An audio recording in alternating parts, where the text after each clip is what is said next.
বিশ্বজিৎ হত্যাকাণ্ডের দিনে এই মুহূর্তে দেখছেন যে বিশ্বজিৎ চত্বরে ফুল দিয়ে শ্রদ্ধা নিবেদন করছেন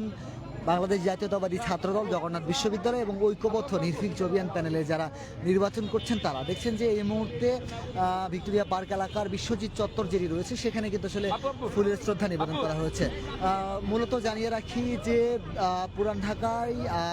এই স্থানটিতেই কিন্তু আসলে পুরান ঢাকার এই স্থানটিতেই মূলত দর্জি ব্যবসায়ী বিশ্বজিৎকে 2012 সালে কুপিয়ে হত্যা করা হয় এবং মূলত সেদিন ছিল আসলে জামাত বিএনপির ডাকা হরতাল কর্মসূচি এবং সেই কর্মসূচির দিনে তিনি কিন্তু আসলে দোকান খুলতে এসেছিলেন, তার দর্জি দোকানটি আসলে খুলতে এসেছিলেন এই পুরান ঢাকা এলাকায় এবং সেখানে কিন্তু আসলে তাকে শিবির সন্দেহ করা হয় এবং তিনি কিন্তু বারবার আসলে চিৎকার করে যেমনটি বলছিলেন যে তিনি আসলে শিবির না, তিনি হিন্দু, এমন সন্দেহ কিন্তু আসলে তারপরেও কিন্তু আসলে তাকে হত্যা করা হয়। তাকে ধারণা করা হয় যে তিনি হরতাল অবরোধের সমর্থনে আসলে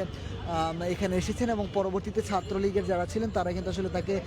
এলোপাথারি আঘাত করে এখানেই এই ঘটনাস্থলে হত্যা করে এবং সেই হত্যার আজ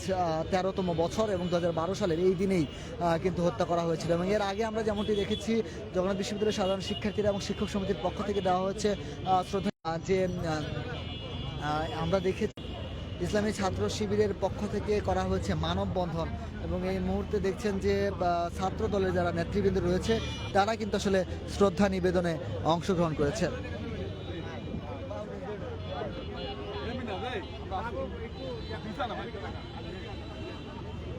দেখছেন ছাত্র দলের নেতৃবৃন্দ কিন্তু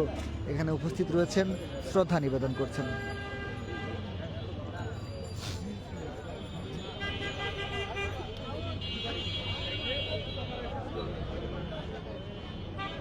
মুখ আছে দাঁড়ানোর মতো।